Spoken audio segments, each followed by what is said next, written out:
గమనించవచ్చు. బట్ మళ్ళీ అక్కడి నుంచి ఒక 10 పాయింట్స్ పడినప్పటికీ పెద్ద మ్యాటర్ కాదు. 11,693 694 లెవెల్స్ దగ్గర స్థిరంగా నిఫ్టీ కొనసాగుతుంది 50 పాయింట్లకు పైగా లాభంతో. అటు సెన్సెక్స్ కూడా ఆల్మోస్ట్ 160 పాయింట్ లాభంతో కొనసాగుతుంది. బ్యాంక్ నిఫ్టీ కూడా 180 పాయింట్స్ దాకా ప్లస్తో ఉంది. అండ్ మనకి మిడ్ అండ్ స్మాల్ క్యాప్స్ ఇంట్రెస్టింగ్గా ఇవాళ 0.5% పైగా గెయిన్స్తో ట్రేడ్ అవుతున్న ఇండెక్స్ల పరంగా మీడియా, ఫార్మా, పిఎస్యూ బ్యాంక్ స్టాక్స్లో కొద్దిగా అమ్మకాలు ఒత్తిడి ఉంటే మెటల్, రియాలిటీ, ఆటో, ఐటీ స్టాక్స్లో మాత్రం మంచి బయింగ్ సపోర్ట్ మనకు లభిస్తుంది. ఇవాళ ఆర్డర్ ఆఫ్ ది డే ఏదైనా ఉంది అంటే అది మిడ్ అండ్ స్మాల్ క్యాప్స్ మాత్రమే. ఈ 2 సెక్టార్స్లో చాలా స్ట్రాంగ్ బయింగ్ యాక్టివిటీ ఉంది. బట్ లాస్ట్ వారం అంతా ఏవైతే స్టాక్స్ మిడ్ అండ్ స్మాల్ క్యాప్స్లో పెరిగి ఉన్నాయి, మైక్రో క్యాప్ స్టాక్స్, వాటిలో ప్రాఫిట్ బుకింగ్ వస్తుంది. లైక్ మనకి యాక్షన్ కన్స్ట్రక్షన్ ఎక్విప్మెంట్స్ అనుకోవచ్చు, ఎన్సీఎల్ లాంటివి, Sterlite, DCB bank, Vakrangee, TV eighteen broadcasting లాంటి స్టాక్స్ అన్ని కూడా ఇవాళ నష్టాల్లో ట్రేడ్ అవుతూ వస్తున్నాయి.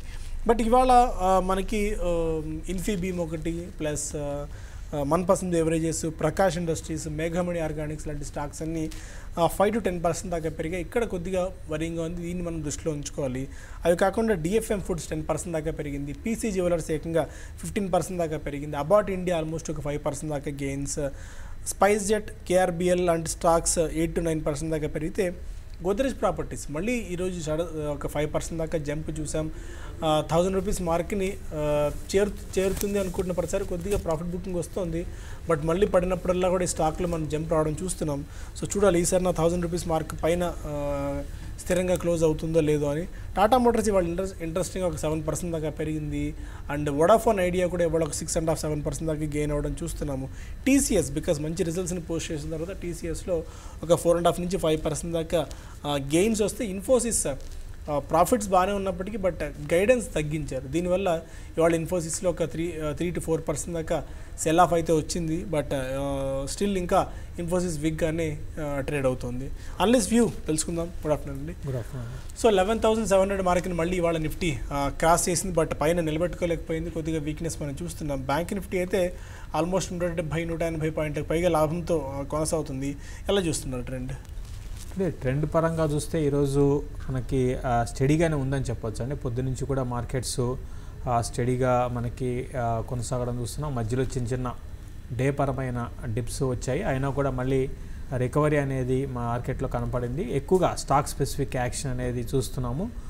మెజారిటీ అంటే ఇప్పుడు పెరిగిన స్టాక్లో కానీ చూసుకుంటే చాలా వరకు అంటే కొన్ని స్టాక్సే నిఫ్టీని మనకి అంటే ఇక హెవీ వెయిట్ అయిన లైక్ టీసీఎస్ లాంటిది బాగా పెరగడంతో నిఫ్టీకి బాగా సపోర్ట్ ఉంది. అదేవిధంగా టాటా మోటార్స్ బాగా పెరిగింది ఈరోజు అని కాదు, లాస్ట్ కొన్ని రోజులుగా బాగా టాటా మోటార్స్లో మనకి ఇంకా బాగా మీకు గుర్తుంటే 180 లెవెల్స్ నుంచి కూడా ఒక 230 రూపీస్ దాకా వితిన్ డేస్లో ఈ స్టాక్ రావడం చూసాము. ఇన్ఫోసిస్ ఒకటి ఈరోజు సెల్లింగ్ మనకి అటు రిజల్ట్ పరంగా కొంచెం డిసప్పాయింట్మెంట్ చేయడము, తర్వాత మేనేజ్మెంట్ గైడెన్స్ రానున్న రోజుల్లో అంత ఎంకరేజింగ్గా లేకపోవడంతో ఈ స్టాక్లో మనకి బాగా సెల్లింగ్ ఉంది. అయితే లో నుంచి అది కూడా బాగా రికవర్ అయింది. ఏదేమైనప్పటికీ ఇన్ఫోసిస్ని షార్ట్ టర్మ్ వ్యూతో చూసేవాళ్ళు సెల్ అండ్ ర్యాలీస్గా చెప్తాను. ఓవరాల్ మార్కెట్స్ అయితే ఇదే విధమైన కన్సాలిడేషన్ కొనసాగడానికి అవకాశం ఉంది రానున్న రోజుల్లో. మిడ్ క్యాప్ లాస్ట్ మనకి ఇదే ప్రోగ్రాంలో మనం చెప్పుకోవడం జరిగింది. మిడ్ క్యాప్లో మొత్తం కాన్సన్ట్రేషన్ అంతా కూడా నెక్స్ట్ కొన్ని రోజులు అంటే ఎక్కువగా ట్రేడింగ్ పరంగా యాక్టివిటీస్ అనేది కూడా మిడ్ క్యాప్లో ఉంటాయి. కాబట్టి నేను కూడా మిడ్ క్యాప్లో పొజిషన్స్ని ట్రేడర్స్ అంటే ఇన్స్టా ఫ్యూచర్లో బై చేయడం కన్నా ఈ లెవెల్లో మిడ్ క్యాప్లో మూమెంటమ్ బేస్డ్ స్టాక్స్లో ఒక ఫ్యూ డేస్ కోసము ఆర్ ఫ్యూ వీక్స్ కోసము పొజిషన్స్ తీసుకోవచ్చండి.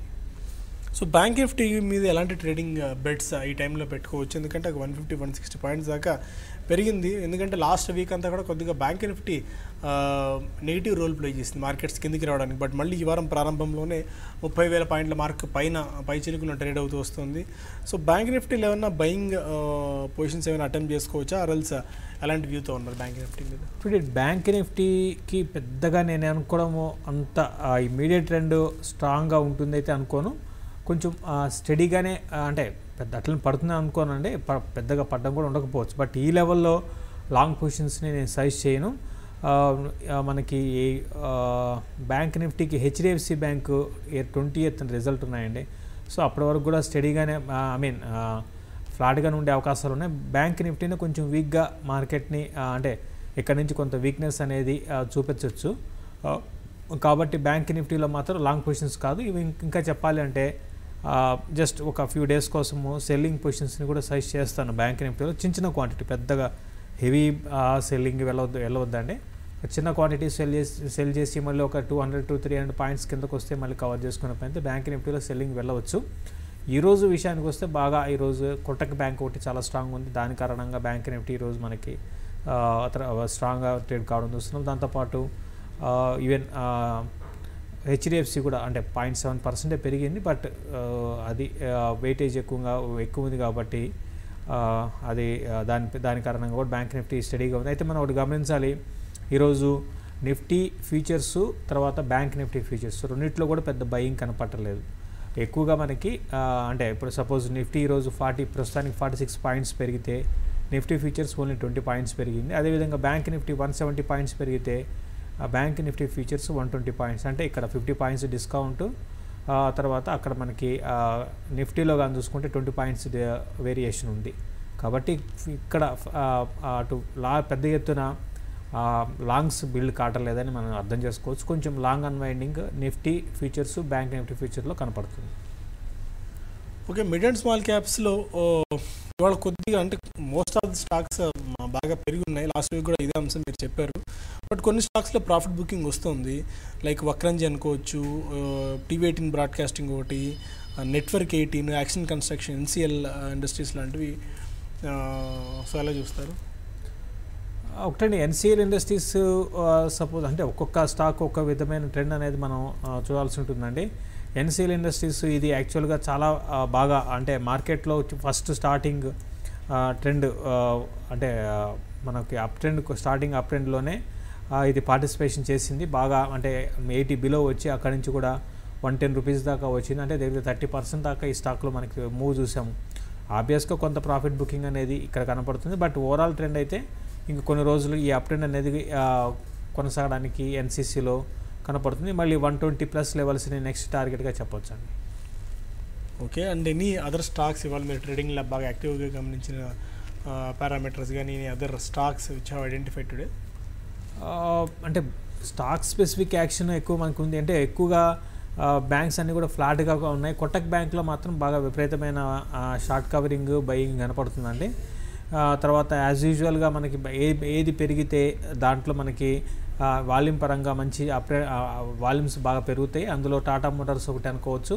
తర్వాత మరోవైపు రిలయన్స్ ఇండస్ట్రీస్లో కొంచెం వాల్యూమ్ పరంగా కూడా మనకి ఎక్కువగా జరుగుతుంది. తర్వాత ఎస్ బ్యాంక్ ఇప్పుడే కొంచెం వీక్ జోన్లోకి వచ్చింది. దాంట్లో షార్ట్స్ బిల్డ్ అవుతున్నాయండి.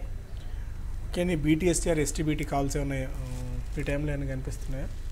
ఎందుకంటే మనకి ఈసారి ట్రేడింగ్ ఫీక్ బాగా తక్కువ ఉంది. ఒక 3 రోజులు మాత్రమే ట్రేడింగ్ ఉంది. 2 రోజులు వరుసగా హాలిడేస్ కూడా మనకి ఉన్నాయి. కాబట్టి ఏదైనా పొజిషనల్ కాల్స్ కానీ ఆర్ఎల్స్ బ్యాంక్ నిఫ్టీ పొజిషన్స్ని క్యారీ చేసుకునేందుకు కొద్దిగా రిస్కీ ఉండొచ్చేమో. సో అలాంటి వ్యూతో ఉన్నారు BTSTR STBT? నేను అంటే ఒకటి కొంచెం పెద్ద ఏమి నేను ఇండెక్స్లో అంత మనకి మూమెంటం అయితే ఉంటుందనుకొని నెక్స్ట్ ఫ్యూ డేస్ అనుకోనండి. కాబట్టి అటువంటి టైంలో మనకి ఇండెక్స్ని వెళ్ళకపోవడము అంటే ఇండెక్స్లో ఈదర్ సైడ్ లాంగో షార్టో రెండిట్లో పొజిషన్స్ లేకపోవడం బెటర్. ప్లస్ మనకి మీరు అన్నట్టుగా ఇంకా 2 ట్రేడింగ్ సెషన్స్లే ఉన్నాయి ఈ వారంలో. సో దానికోసం మనం ట్రేడింగ్కి పొజిషన్స్ తీసుకోవడం, దాన్ని హోల్డ్ చేయడం అంత కరెక్ట్ కాకపోవచ్చు.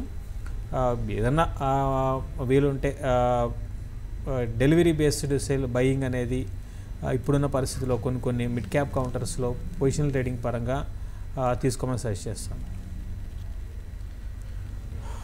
Okay, most of the points మాట్లాడుకున్నాం. Any specific view on KRBL, SpiceJet, Godrej properties లాంటి స్టాక్స్ గురించి? అంటే స్పైస్ జెట్ నేను దీని మీద ఈవెన్ 70 రూపాయలు ఆ టైంలో కూడా చాలా పాజిటివ్గా ఉన్నానండి. దీన్ని అప్పుడు ఆ టైంలో మా కాలర్స్ చాలామంది అడిగినప్పుడు యావరేజ్ కూడా చేసుకోమని చెప్పాను. ఉన్న వాటిలో కొంచెం ఫైనాన్షియల్స్ పరంగా స్టడీగా ఉన్నది. అఫ్కోర్స్ లాస్ట్ క్వార్టర్ కొంచెం బాగాలేదనుకోండి. బట్ ఓవరాల్గా ఉన్న దాంట్లో స్పైస్ జెట్ అంటే ఒక 1.5 year బ్యాక్ మేనేజ్మెంట్లో వచ్చిన చేంజెస్ ఇవన్నీ కూడా చూసుకుంటే స్పైస్ జెట్ బాగా స్ట్రాంగ్గా ఉందని చెప్పొచ్చు. ఇది ఇంకా కొంచెం న్యూ హైస్ని ఫామ్ చేసే అవకాశము స్పైస్ జెట్లో కనపడుతుంది. ఇంకో స్టాక్ ఏమన్నారు? చాలా స్టాక్స్ మాట్లాడాం. స్పైస్ జెట్ ఒకటి, కేఆర్బిఎల్ ఒకటి, గోద్రేజ్ ప్రాపర్టీస్. ఓకే అండి. కేఆర్బిఎల్ విషయానికి వస్తే ఇది కూడా బీట్ అండ్ డౌన్ స్టాకే అండి. మీరు గమనిస్తే ఒక టైంలో ఇది 90 రూపీస్ ఆ లెవెల్లో ఉండేది. ఆ తర్వాత అక్కడి నుంచి బాగా విపరీతమైన సెల్లింగ్ అనేది ఇది అవుట్ పర్ఫామ్ చేసిన స్టాక్ అండి. ఇది ఒక టైంలో 80 రూపీస్ ఉండేది. రీసెంట్ కరెక్షన్లో కూడా పెద్దగా పడలేదు. ఇది 250, 240 ఆ లెవెల్స్ని హోల్డ్ చేసింది. దీని మీద పాజిటివ్గా ఉన్న దీన్ని కూడా మనం బయింగ్ ఇచ్చామంటే ఇప్పుడు ఈ టైంలో కాదండి, 1 year బ్యాక్ చాలా స్ట్రాంగ్గా చాలా సందర్భాల్లో ఇన్వెస్ట్మెంట్కి రికమెండ్ చేసిన స్టాక్ అండి ఇది. So most of the points మనం మాట్లాడుకున్నాము. బట్ ఏంటంటే ఇవాళ పెరిగిన మిడ్ మైక్రో క్యాప్ స్టాక్స్లో ఇన్ఫీబీమ్ లాంటివి, ప్రకాష్ ఇండస్ట్రీస్ ఒకటి, మన్పసంద్, మేఘమణి, క్వాలిటీ లాంటి స్టాక్స్ కొద్దిగా పెరుగున్నాయి. ఇది కొద్దిగా వరింగ్ అనుకోవాలా, లేకుంటే లాస్ట్ లెగ్ ఆఫ్ బయింగ్లో భాగంగా స్టాక్స్ పెరుగుతున్నాయి అనుకోవాలా? అంటే అవన్నీ కూడా మీరు చెప్పిన స్టాక్స్ లిస్ట్ అంతా కూడా ఏంటంటే బాగా విపరీతమైన బీట్ అండ్ డౌన్ స్టాక్స్ అండి. కాబట్టి మార్కెట్ ఎంత పెరిగినా కూడా మీరు గమనించాలి, ఇన్ని రోజులు పెద్ద పెరగలేదు, ఇప్పుడే కొంచెం ఏదో పెరుగుతున్నాయి. ఇంకొన్ని రోజులు ఉంటుందండి, మరి లాస్ట్ లెగ్ ఆఫ్ అని చెప్పలేము. బట్ కొన్ని రోజులు మిడ్ క్యాప్లో ఈ బయింగ్ అనేది మిడ్ క్యాప్ స్టాక్స్లో కనపడుతుంది. అందుకే నేను ఇంతకుముందు మీరు అడిగినప్పుడు లార్జ్ క్యాప్లో కన్నా కొన్ని సెలెక్టెడ్ మిడ్ క్యాప్లో వెళ్తే మీకు వితిన్ డేస్లో మీకు 15-20% రిటర్న్స్ రావడానికి అవకాశం ఉంటాయి. అది ఓన్లీ ప్రొఫెషనల్ ట్రేడర్స్ మాత్రమే చేయాల్సి ఉంటుందండి. ఎగ్జాక్ట్గా ట్రెండ్ని క్యాచ్ చేసి, అంటే లాస్ట్ వీక్ మనం ఫర్ ఎగ్జాంపుల్ బీఈపీఎల్ రికమెండ్ చేసాము, అక్కడ నుంచి ఇది 15% పెరిగింది వితిన్ 4-5 డేస్లో. సో ఇట్లా స్టాక్ పికింగ్ అనేది చాలా ఇంపార్టెంట్ అండి. ఫైన్, మనం మోస్ట్ ఆఫ్ ది పాయింట్స్ మనం మాట్లాడుకున్నాం స్టాక్ స్పెసిఫిక్ గురించి కూడా. And as of now almost 45-46 points ప్లస్లో నిఫ్టీ 11,688 దగ్గర, అలాగే బ్యాంక్ నిఫ్టీ 160 పాయింట్స్ ప్లస్లో, సెన్సెక్స్ 130 పాయింట్స్ ప్లస్లో ట్రేడ్ అవుతుంది. అనౌట్ ద బులెటిన్ కూడా వైండప్ చేద్దాం. Stay with us for latest updates.